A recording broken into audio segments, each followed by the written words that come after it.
আল্লাহ বলেন নিশ্চয়ই যারা ঈমান এনেছে এবং নেক আমল করেছে, এই দুই কাজ যারা করেছে তাদের জন্য আমি আল্লাহর পক্ষ থেকে পুরস্কার হলো কানাত লাহুম জান্নাতুল ফিরদাউসি নুজুলা, তাদের জন্য আমি আল্লাহর পক্ষ থেকে পুরস্কার হলো আমি আল্লাহ তাদের জন্য প্রস্তুত রেখেছি জান্নাতুল ফিরদাউস। একটু চিৎকার দিয়া বলেন সুবহানাল্লাহ। তাহলে আল্লাহ এই আয়াতে বিষয় বলতেছেন তিনটা, জোরে বলেন কয়টা? এক নাম্বার ঈমান, দুই নাম্বার নেক আমল, তিন নাম্বার এই দুই কাজের মজুরি। এই হঠাৎ করে মনোযোগ সরে গেল কেন? আয়াত বলতেছি মনোযোগ সরে গেল, ঘটনা বলছি তখন তো মনোযোগ ছিল ঠিকই। কার কার মনোযোগ নাই আল্লাহু আকবার বলে হাত উঠান। আর এমন হবে না তো ইনশাআল্লাহ? 100% মনোযোগ বলেন সবাই, লা হাওলা ওয়ালা কুওয়াতা ইল্লা বিল্লাহ বলেন। আয়াতের বিষয়, আয়াতের ভিতরে বিষয় কয়টা জোরে বলেন? তিনটা, জোরে বলেন কয়টা? এক নাম্বার ঈমান, দুই নাম্বার নেক আমল, এই দুইটা হলো কাজ, তিন নাম্বার হলো এই কাজের মজুরি। এই কাজের মজুরি হলো জান্নাতুল ফিরদাউস, জোরে বলেন সুবহানাল্লাহ। মজুরি সম্পর্কে জানলে, বেতন সম্পর্কে জানলে কাজের আগ্রহ বাড়ে। বেতন যত ভালো হবে কাজের সার্ভিস তত সুন্দর হবে, বেতন যত খারাপ হবে কাজের সার্ভিস তত খারাপ হবে। বেতন রাখছে আল্লাহ জান্নাত, চলেন জান্নাত সম্পর্কে একটু শুনি হাদিস থেকে, ওই জান্নাতটা কেমন, যাতে আমাদের কাজের সার্ভিস বেড়ে যায়। তিরমিজি শরীফের হাদিস, হযরত আবু হুরায়রা রাদিয়াল্লাহু তাআলা আনহু নবীজিকে জিজ্ঞাসা করেন, ইয়া রাসূলুল্লাহ, ইয়া হাবিবাল্লাহ, আমরা যে জান্নাতে যাব এই জান্নাতটা আল্লাহ কি দিয়ে বানায়? নবীজি বলেন, ও আবু হুরায়রা, আমরা যে জান্নাতে যাব এই জান্নাতটা আল্লাহ কি দিয়ে বানাইছেন? নবীজি বলেন, লাবিনাতুম মিন ফিদ্দাহ, আল্লাহ জান্নাতের কোন ইট জান্নাতি রূপা দিয়ে বানায়। ওয়া লাবিনাতুম মিন যাহাব, আল্লাহ জান্নাতের কোন ইট জান্নাতি স্বর্ণ দিয়ে বানায়। একটু চিৎকার দিয়া বলেন সুবহানাল্লাহ। জান্নাতের কোন ইট জান্নাতি রূপা দিয়া বানান, আবার কোন ইট আল্লাহ জান্নাতি স্বর্ণ দিয়া বানান। শুধু তাই না, শুধু তাই না, জান্নাতের ইটের মশলা আল্লাহ কি দিয়া বানায়? দুনিয়াতে ইটের মশলা বানানো হয়, সিমেন্টের বালু দেয়, এরপর সাধারণ বালু দেয়, এরপর পানি দেয়, এই তিনটা একত্রিত কইরা দুনিয়াতে ইটের মশলা বানানো হয়। কিন্তু জান্নাতের ইটের মশলা কি দিয়া আল্লাহ বানান? নবীজি হাদিসের মধ্যে বলেন, আল্লাহ জান্নাতি আতর মিশক আম্বর দিয়া জান্নাতের ইটের মশলা তৈরি করে। কারো জবান যেন বন্ধ থাকে না, চিৎকার দিয়ে বলি আলহামদুলিল্লাহ। এই নিয়ে আপনাদের চিৎকার, এ তো সাউন্ডই বের হয় নাই, চিৎকার দিয়ে বলি না আল্লাহু আকবার। আলহামদুলিমান কদ্দারা খাইরাও ওয়া খাবালা, আলহামদুলিমান কদ্দারা খাইরাও ওয়া খাবালা, ওয়া শুকরু লিমান সাওয়ারা হুসনাও ওয়া জামালা, ফারদুন সামাদুন আন সিফাতিল খালকি বারিউন, ফারদুন সামাদুন আন সিফাতিল খালকি বারিউন, রব্বুন আযালিয়ুন খালাকাল খালকা কামালা, রব্বুন আযালিয়ুন খালাকাল খালকা কামালা, আলআনা কামা কানা ওয়া লাম ইয়ালকা যাওয়ালা, আলআনা কামা কানা ওয়া লাম ইয়ালকা যাওয়ালা, লা শিবহা ওয়ালা মিছলা ওয়ালা আম্মা ওয়া ক্বালা, লা শিবহা ওয়ালা মিছলা ওয়ালা আম্মা ওয়া ক্বালা, লা দিদ্দা ওয়ালা নিদ্দা ওয়ালা হাদ্দা লি মাওলা। আপনাদের সাউন্ড কমে গেছে, আকাশ পাতাল প্রকম্পিত করে চিৎকার দিয়ে বলেন আল্লাহু আকবার। এই সাউন্ডটা আপনাদের থেকে চাই, পাবো তো ইনশাআল্লাহ। লা দিদ্দা ওয়ালা নিদ্দা ওয়ালা হাদ্দা লি মাওলা, লা দিদ্দা ওয়ালা নিদ্দা ওয়ালা হাদ্দা লি মাওলা, লা কুফুয়া ওয়ালা বিলদা ওয়ালা আম্মা ওয়া ক্বালা, লা কুফুয়া ওয়ালা বিলদা ওয়ালা আম্মা ওয়া ক্বালা, मैं ढूंढ रहा कहाँ है दरबार इलाही, मैं ढूंढ रहा कहाँ है दरबार इलाही, मोहब्बत में तेरा दम बदम रखना है मौला, मोहब्बत में तेरा दम बदम रखना है मौला, मोहब्बत में तेरा दम बदम रखना है मौला। तेरा नाम मजीना है, तेरी नाम में मरना, हमें तू दोस्त बना ले, हमें तू मस्ती बना दे, हमें तू दोस्त बना ले, हमें तू मस्ती बना दे, हमें तू प्यार बना ले, हमें तू यार बना ले, हमें तू प्यार बना ले, हमें तू यार बना ले, तू खुदा बंद यमीनी, तू खुदा बंद शिमाली, तू खुदा बंद यमीनी, तू खुदा बंद शिमाली, तू खुदा बंद अरादी, तू खुदा बंद समावी, तू खुदा बंद अरादी, तू खुदा बंद समावी, तू खुदा मालिक फिरदौस, खुदा खालिक तू ना,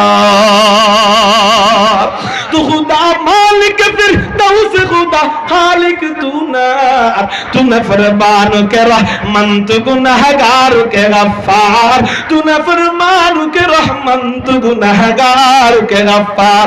কারো জবান যেন বন্ধ থাকে না, আকাশ পাতাল প্রকম্পিত করে চিৎকার দিয়ে বলি না আল্লাহু আকবার। আল্লাহ যেন আমাদেরকে ওই জান্নাতের জন্য কবুল করেন, সবাই বলি আমিন। তো জান্নাতের ইটের মশলা আল্লাহ কি দিয়া বানায়? নবীজি বলেন জান্নাতি আতর মিশক আম্বর দিয়া আল্লাহ জান্নাতের ইটের মশলা বানায়। এবার আল্লাহ বলেন এই ইটের মশলার ঘ্রাণ, নবীজি বলেন ইটের মশলার ঘ্রাণ জান্নাতের ঘ্রাণ কত দূর থেকে পাওয়া যাবে?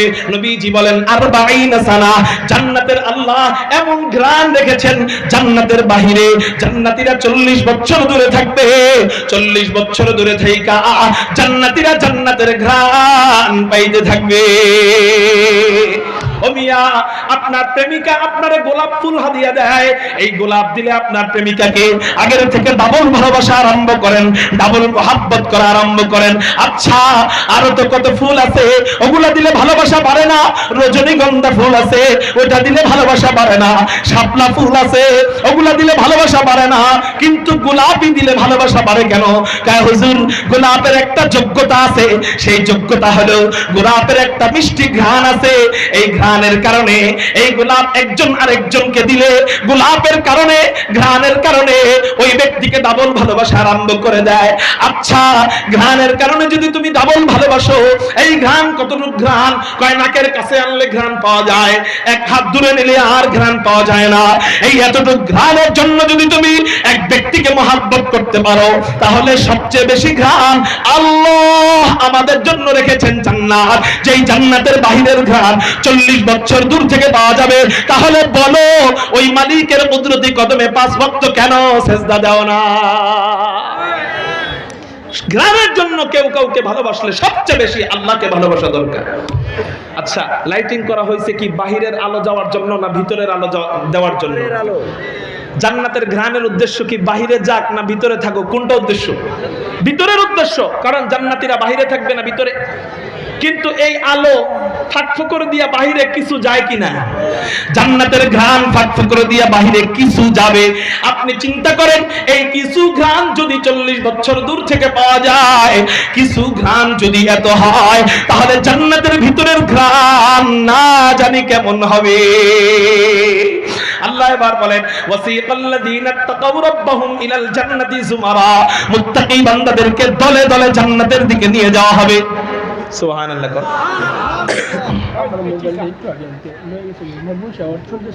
এটা একজনের বয়ান শেষ হইলে মাঝখানে বলবেন। হ্যাঁ, এদিকে খেয়াল করেন। আপনাদের বেশি কষ্ট হইলে ওয়াজ ছেড়ে দেই, দিবনি? এর মোবাইল হারিয়ে গেছে, দেখেন তো কেউ পান কিনা, আল্লাহ ব্যবস্থা করে দিক বলি আমি। আমার দিকে তাকান, দোষ আপনার, আপনি পকেট হেফাজত করবেন না কেন? আল্লাহু আকবার, সবাই বলেন আল্লাহু আকবার।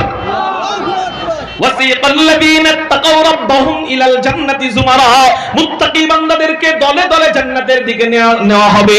এবার মুত্তাকি বান্দারা যখন জান্নাতের কাছে আসবে, আল্লাহ বলেন হাত্তা ইযা জাউহা, যখন মুত্তাকি বান্দারা জান্নাতের কাছে আসবে। আচ্ছা, জান্নাতীরা জান্নাতের কাছে আসবে কি দিয়া?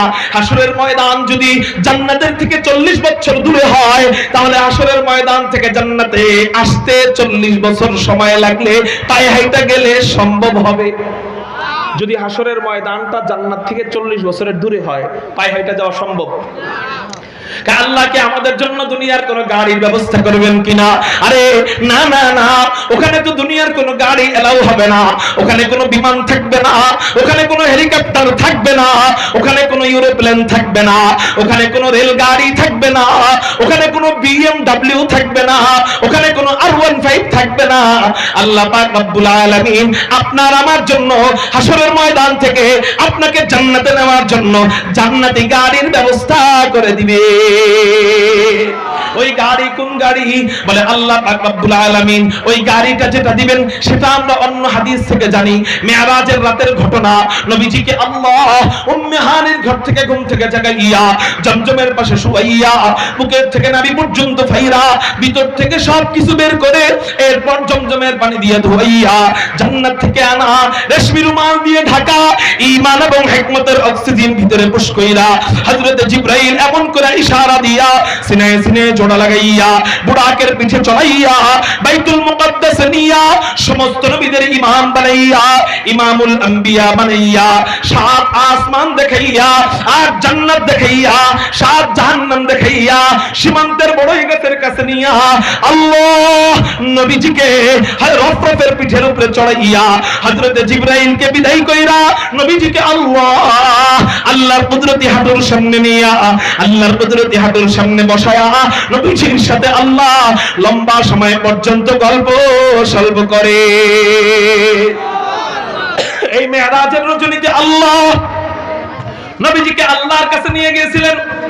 যে সমস্ত গাড়ির মাধ্যমে আল্লাহ নবীজিকে আল্লাহর কাছে নিয়েছিলেন এর মধ্যে একটা গাড়ির নাম হলো রফরফ। জোরে বলেন কি? এর মধ্যে আরেকটা গাড়ির নাম হলো বুরাক। নাম কি? সবাই বলেন নাম কি? এই বুরাকটা কেমন? হাদিসের মধ্যে পাওয়া যায় এই বুরাকের দুইটা পাখনা আছে। এই বুরাকটা দেখতে গাধার মতো না, খচ্চরের মতো না। এই বুরাকটার চেহারা সুন্দরী রমণীদের মতো দেখা যায়। এই বুরাকের চলার গতি কেমন? নবীজি হাদিসের মধ্যে বলেন এই বুরাকের চলার গতি চোখের দৃষ্টি যত দূর যায় বুরাক একটা করে লাফ দেয়। এই বুরাক আল্লাহ নবীজির জন্য যখন পাঠাইছেন হযরত জিবরাইল বলেন ইয়া রাসূলুল্লাহ ইয়া হাবিবাল্লাহ আপনার জন্য আল্লাহ এই বুরাক পাঠাইছেন, আপনি বুরাকের পিঠের উপরে চড়েন। নবীজি বলেন ও জিবরাইল এত চমৎকার একটা যানবাহন আল্লাহ আমার জন্য বানাইছেন, আমি অনেক খুশি হইছি জিবরাইল। কিন্তু জিবরাইল বলো এত চমৎকার একটা যানবাহন আল্লাহ আমার একার জন্যই বানাইছেন, আমার উম্মতের জন্য কি বানান নাই? আমার উম্মতের জন্য যদি না বানান আমি নবী একা একা বুড়াকের পিঠের মধ্যে চইড়া মজা নিতে পারবো না। রাহমাতুল লিল আলামিন খান দস খোদা বন্দে করিম रहमतुल लिल आलमी खान दश खुदा बंदे करीम खल्क खुल्को कौल फ़िअलो हदियो समझे ओ हमीद खल्क खुल्को कौल फ़िअलो हदियो समझे ओ हमीद वमा अरसलनाका इल्ला रहमतल लिल आलमीन।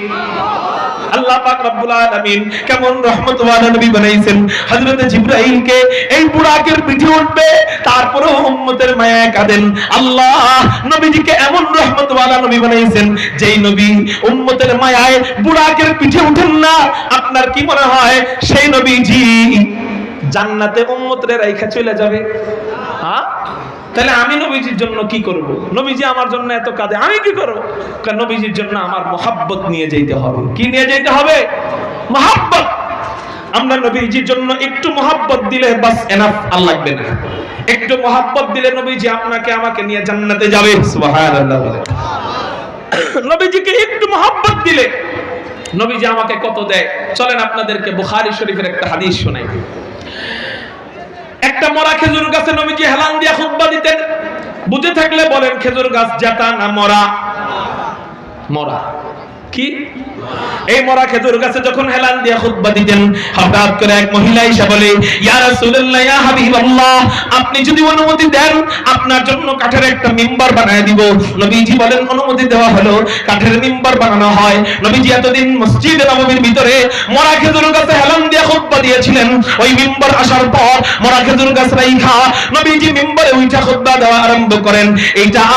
এই মরা খেজুর গাছ সহ্য করতে পারে না। এই মরা খেজুর গাছ শিশু বাচ্চার মতো হাউমাউ করে কান্না আরম্ভ করে দিছে। কিরে মরা খেজুর গাছ কান্দে কেমনে? মরা খেজুর গাছের কি জবান আছে নাকি? ও আবার কান্দে কেমনে? ওই কান্নার আওয়াজ আবার শিশু বাচ্চাদের মতো পাওয়া যায় কেমনে? বুখারী শরীফের হাদিস, ছোট ছোট শিশু বাচ্চার মতো ওই মরা খেজুর গাছ কাঁদে।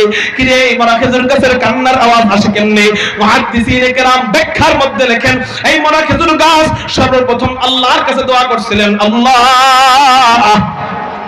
নবীজিকে আমি এত মহব্বত করি। এই দুইটারে এগুলারে ধরেন তো, ধরেন, এই ওটারে ধরেন, ধরেন ওটা ধরেন, ওগুলো ধরেন, ধরেন ধরেন ধরেন ওদের ধরেন, পরিবেশ নষ্ট করে।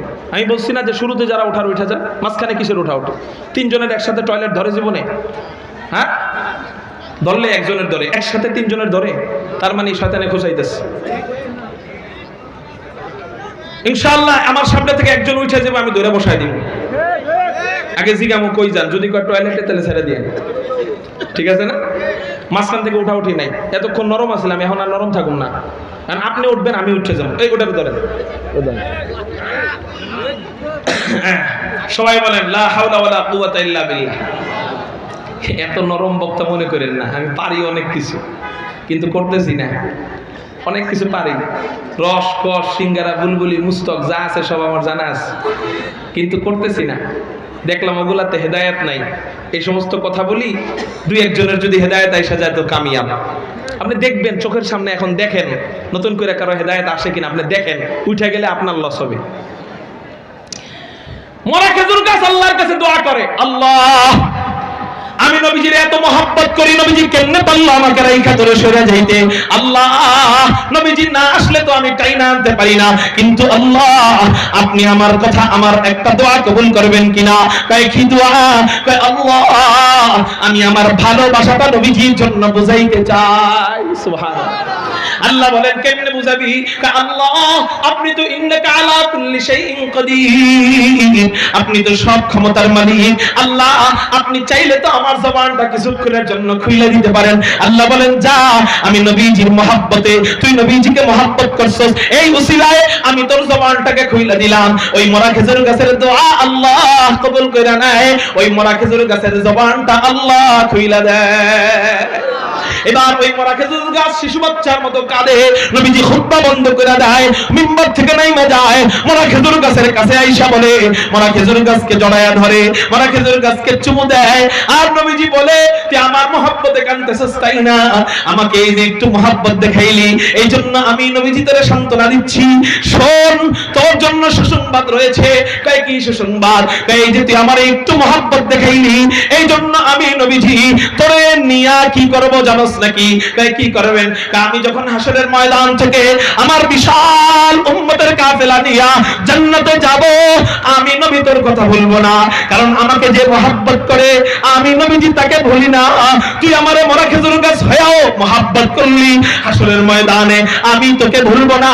আমি আল্লাহর কাছে তোর ব্যাপারে সুপারিশ করব, সুপারিশ মঞ্জুর করাবো, সুপারিশ মঞ্জুর করায়া হাসরের ময়দানে তোকে নিয়া আমি নবীজি জান্নাতে যাব। रहमतुल लिल आलमी खान दश खुदा बंदे करीम, रहमतुल लिल आलमी खान दश खुदा बंदे करीम, खल्क़ खुल्क़ क़ौल फ़िअल हदीसन थे वो हमीद, वमा अरसलनाका इल्ला रहमतुल लिल आलमीन। अच्छा, मोरा खेजुर गाছ নবীজির কোন উম্মত, নবীজির কোন ভাই বেরাদার, নবীজির কোন আত্মীয় স্বজন, তারপরেও মরা খেজুর গাছ যদি নবীজির জন্য একটু মহব্বত দেখানোর কারণে নবীজি যদি ওরে নিয়ে জান্নাতে যাইতে পারে, আমি যদি নবীজির মরণ পর্যন্ত মহব্বত দেখাই, নবীজি আমাকে ফালায়া জান্নাতে যাবে। হ্যাঁ, তাহলে আমার জন্য একটু মহব্বত নিয়ে যদি আমি যাইতে পারি, হ্যাঁ, এই মরা খেজুর গাছকে নিয়ে নবী জান্নাতে যাবে। একটু মহব্বত দেখার কারণে, আমি যদি একটু মহব্বত দেখাইতে পারি, আমি তো মরা খেজুর গাছের চেয়ে বেশি দামি, আমি তো উম্মত মরা খেজুর গাছের চেয়ে বেশি দামি, আমাকে ফালায়া নবী কেমনে জান্নাতে যাবে? তাহলে আমি নবীজির সামনে দাঁড়ায় যে কবু রাসূল আপনারে মহব্বত করতাম, ওই যোগ্যতাটাই তো আমি বানাইতে পারি নাই, ওই যোগ্যতাটাই তো আমি আনতে পারি নাই, ঠিক না ভাই? ঠিক।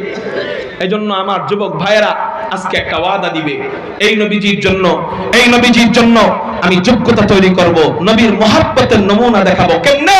বলে এই নবীজির জন্য যদি এই নবীকে হেফাজত, এই নবীর ইজ্জতকে হেফাজত করবার জন্য, খতমে নবুয়তকে হেফাজত করবার জন্য যদি উলামায়ে কেরাম রক্ত দিতে ডাক দেয়, তাজা কলিজা দিতে ডাক দেয়, আমার নবীর ইজ্জতকে হেফাজত করবার জন্য, নবীর জন্য হাসতে হাসতে শাহাদাতের শরবত পান করতে রাজি আছে কারা কারা? আল্লাহু আকবার বলে দুই হাত।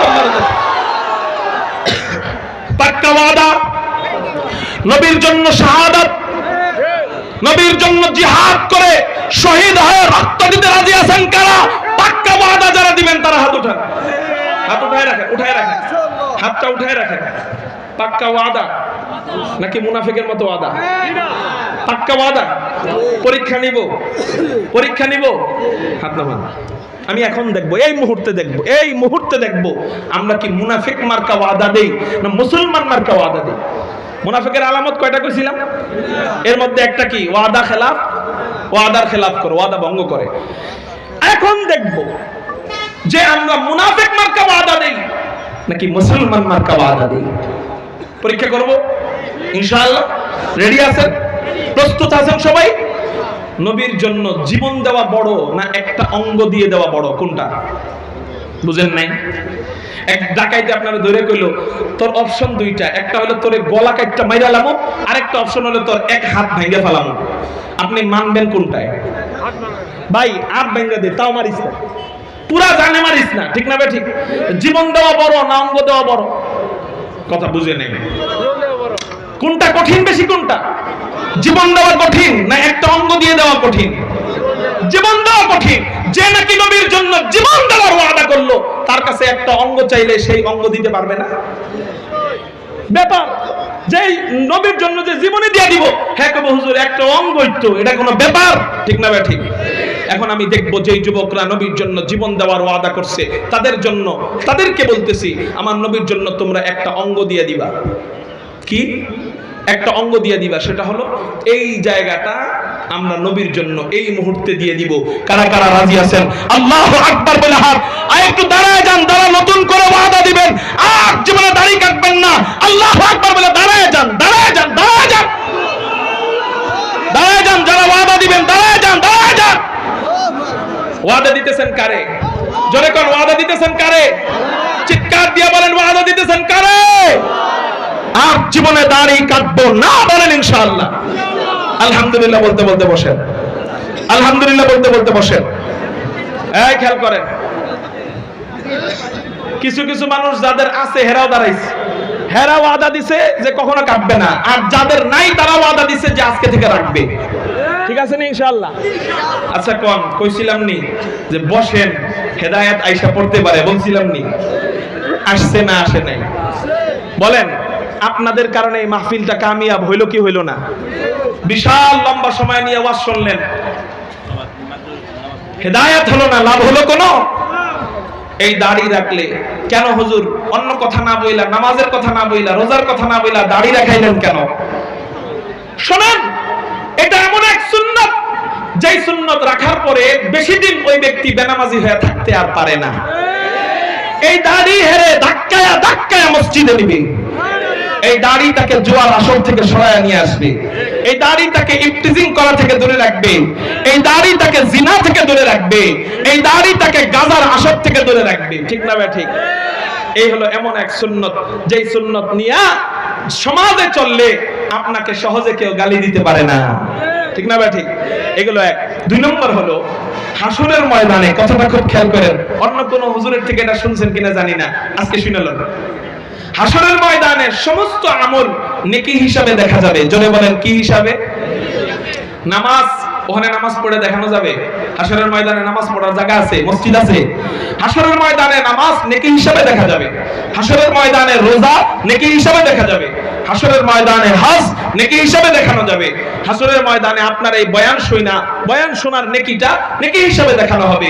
কিন্তু একটা মাত্র আমল আছে, যে আমল শুধু নেকি হিসাবে না, আপনাকে দেখার সাথে সাথে ডাইরেক্ট ওই আমলটা দেখা যাবে। ওই একটা মাত্র আমল হলো দাড়ি। জোরে বলেন কি? দাড়ি। নবীজি আপনাকে দেখার সাথে সাথে ওই দাড়ি দেখে বুঝে ফেলবেন আপনি নবীর উম্মত। এই বাদাম ওয়ালারে ধরেন তো, সব বাদাম কিন্তু লয়ে যাবো কয়ে দিলাম। এই ওখানে কে যেন বল নিয়ে আইছিল, ওয়াজের মাঝখানে বাদাম বেচে, সাহস কত বল, খালি নরম তরম হুজুর দিকে কিছু কইতেছি না। এদিকে খেয়াল করেন, ওনারে বসায় দেন, ওয়াজ শুনতে বসায় দেন। এই বেশি পারাপারি করলে কিন্তু তোমার দাড়ি রাখামো। তুমি রাখবা? খারাপ, তুমি খারাপ।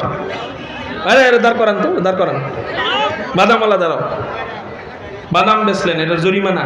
দাড়ি রাখবেন কোন? ইনশাআল্লাহ রাখবেন, এক মুষ্টি রাখবেন। 2 নম্বর ওয়াদা দেন, মাহফিলের মাঝখানে কখনো এডি নিয়ে ঢুকবেন না। ওয়াদা ইনশাআল্লাহ? আলহামদুলিল্লাহ কয়ে বসেন। আল্লাহর ব্যবসায় বরকত দিক, সবাই বলি আমিন। তাহলে নবীর জন্য যদি আমরা একটু দিতে পারি, নবী আমাকে অনেক দিবে। এই বুরাক হযরত জিবরাইলকে বলে, জিবরাইল আমার উম্মতের জন্য বুরাক আছে কিনা? হযরত জিবরাইল বলেন, ইয়া রাসূলুল্লাহ, ইয়া হাবিবাল্লাহ,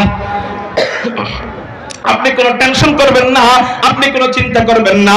আমি যখন জান্নাত থেকে এই বুরাককে নিয়ে আসতেছিলাম, তখন আমি দেখতে পাইলাম জান্নাতের ভিতরে কোটি কোটি কোটি কোটি বুরাক। প্রত্যেকটা বুরাকের গায়ে আপনার প্রত্যেকটা উম্মতের নাম লেখা দেখেছি।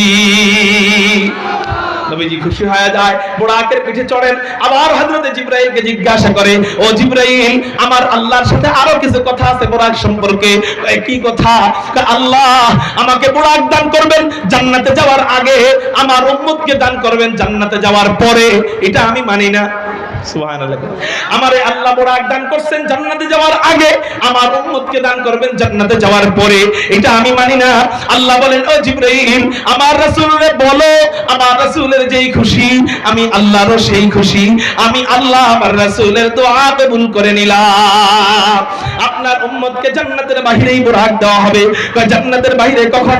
ওই যে হাসরের ময়দান থেকে উম্মত কমপক্ষে 40 বছরের পর অতিক্রম করে যখন জান্নাতে যাবে, পায়ে হেঁটে গেলে কষ্ট হবে। কথাটা মনে আসেনি? পায়ে হেঁটে গেলে কষ্ট হবে। এই জন্য আল্লাহ এই জান্নাতি বুরাকগুলোকে নবীজির সুপারিশের বরকতে জান্নাতের ভিতর থেকে বের করে দিবেন। যার যার বুরাক তারা নিয়া এই বুরাকের পিঠের মধ্যে চড়া বীর দর্বে বাদশাহী সম্মানে জান্নাতের দিকে এগিয়ে যাবে। এবার আল্লাহ বলেন, কথা বলা নেই। এবার আল্লাহ বলেন, ওয়া ফুতিহাত আবওয়াবুহা হাত্তা ইযা জাউহা। এই তো মাত্র জান্নাতীরা জান্নাতের কাছে আসলো। ওয়া ফুতিহাত আবওয়াবুহা, এরপর কি হবে? জান্নাতের সবগুলা দরজা খুলে দেওয়া হবে। জান্নাতের দরজা কয়টা? নবীজি হাদিসের মধ্যে বলেন, বুখারী শরীফের হাদিস, ফিল জান্নাতি থামানিয়াতু আবওয়াবিন, জান্নাতের দরজা 8টা। চিৎকার দিয়ে বলেন কয়টা? আওয়াজ হয় নাই, জোরে বলেন কয়টা? জান্নাতের দরজা 8টা। 1 নম্বর দরজার নাম বাবুস সালাহ, 2 নম্বর দরজার নাম বাবুল জিহাদ, 3 নম্বর দরজার নাম বাবুস সাদাকা, 4 নম্বর দরজার নাম বাবুর রায়্যান, 5 নম্বর দরজার নাম বাবুস শাফাআহ, 6 নম্বর দরজার নাম বাবুল কাযিমিনাল গায়জ ওয়াল আফিনা আনিন নাস, 7 নম্বর দরজার নাম বাবুর রাদি, 8 নম্বর দরজার নাম বাবুত তাওবা। একটু চিৎকার দিয়ে বলেন সুবহানাল্লাহ। এই 8টা দরজা আল্লাহ আমাদেরকে দান করবেন। এই 8টা দরজা দিয়ে 8 প্রকার মুমিনরা জান্নাতে যাবে। 8 প্রকার মুমিন মানে যে মুমিন নামাজকে বেশি মহব্বত করত, আল্লাহ ওই মুমিনকে বাবুস সালাহ নামক দরজা দিয়ে জান্নাতে প্রবেশ করাবেন। যেই মুমিন রোজাকে বেশি মহব্বত করত, সেই মুমিনকে আল্লাহ বাবুর রায়্যান নামক দরজা দিয়ে জান্নাতে প্রবেশ করাবেন। মানে এক এক গুণে গুণান্বিত মুমিনের জন্য এক একটা দরজা খোলা। এমন কি যদি কেউ 2 গুণে গুণান্বিত হয়, তার জন্য 2টা দরজা খোলা। কেউ যদি 4 গুণে গুণান্বিত হয়, তার জন্য 4টা দরজা খোলা। কিন্তু এমন কোন মুমিন আছে যার জন্য জান্নাতের 8টা দরজা আল্লাহ খুলে দিবে? এই আপনি জান্নাতের দরজারে আপনার বাড়ির মেন গেটের মতো মনে করেন না, আরেকটু আস্তে, জান্নাতের দরজারে আপনার বাড়ির মেন গেটের মতো মনে করেন না। জান্নাতের দরজা কত বড়, নবীজি হাদিসের মধ্যে বলেন জান্নাতের দরজা, এটাও জান্নাতের দরজা মনে করেন এভাবে খোলা হবে, এক সাইড থেকে আরেক সাইডের মাঝখানের দূরত্ব এটাও 40 বছরের রাস্তা। একটু জোরে কোন সুবহানাল্লাহ। দুনিয়ার হিসাবে যদি 40 বছর গণনা করা হয়, দুনিয়ার হিসাবে, আখিরাতের হিসাবে না, দুনিয়ার হিসাবে 40 বছরের মাঝখানে কমপক্ষে 15,000 পৃথিবী জায়গা ধরবে। কয় হাজার পৃথিবী? 1 পৃথিবী, 2 পৃথিবী, 3 পৃথিবী, 4 পৃথিবী, এরকম করে 15,000 পৃথিবী যত দূরে ওই জায়গায় জান্নাতের দরজা শুরু, 1 নম্বর পৃথিবীর এই জায়গায় জান্নাতের দরজা শেষ। সুবহানাল্লাহ। হুজুর এটা আবার আপনি হিসাব করলেন কেমনে? এই হিসাব কইতে গেলে আমার ওয়াজ লম্বা হয়ে যাবে, আমি আজকে ওয়াজ আর লম্বা করবো না, এই হিসাব আরেকদিন বলবো। এটা দুনিয়ার হিসাব আর কি আমি করছি, কিন্তু দুনিয়ার হিসাব আর আখিরাতের হিসাব মিলবেই। দুনিয়ার আখিরাতের একদিন, দুনিয়ার 50,000 বছর, তাহলে আখিরাতের 40 বছর আর দুনিয়ার 50 বছর, আখিরাতের 40 বছর আর দুনিয়ার 40 বছর মিলবে? মিলবে না। তারপরেও দুনিয়ার হিসাবটা বলি, একটা 40 বছরের রাস্তায় এই বিমান দিয়ে যদি যাওয়া হয় তাহলে 40 বছর পার হইতে 15,000 পৃথিবী ওভারটেক করলে যত দূর যাওয়া যায় তত দূর যাওয়া যাবে। সুবহানাল্লাহ বলেন। এই এত বড় দরজা কোন বান্দার জন্য 8টা দরজাই খোলা থাকবে বলবো নি? 2টা হাদিস আছে এই ব্যাপারে। কয়টা হাদিস? একটা হাদিস পুরুষ মহিলা সবার জন্য, আর একটা হাদিস শুধু মহিলাদের জন্য। পুরুষ মহিলা সবার জন্য যে আমল, সেটা কি? পুরুষ মহিলা সবার জন্য জান্নাতের 8টা দরজা খোলা থাকবে। সেই আমল কোন আমল? যে আমল করলে জান্নাতের 8টা দরজা খোলা থাকবে। নবীজি বুখারী শরীফের মধ্যে জানায়া দেয়, কোন ব্যক্তি যদি সুন্দরভাবে ওযু করে, ভালোভাবে ওযু করে, আমরা ওযু করি কি কোন রকম মুখের মধ্যে পানি নিয়ে এই ফেলাই দিই, ঠিক না বেঠিক? এইভাবে না। ওযুর সুন্নত তরিকা হলো মুখে পানি নেবে, 3 বার গড়গড়া করবে। কি করবে? গড়গড়া। যদি কি না থাকে, আপনার রোজা অবস্থায় না থাকে, তাহলে কি করবে? গড়গড়া করবে। নাকে পানি দিয়ে কেমনে? এমনি দিয়ে শেষ না। ওযুর সুন্নত হলো নাকে পানি দেওয়ার পর এই নাক ঝাড়তে হবে।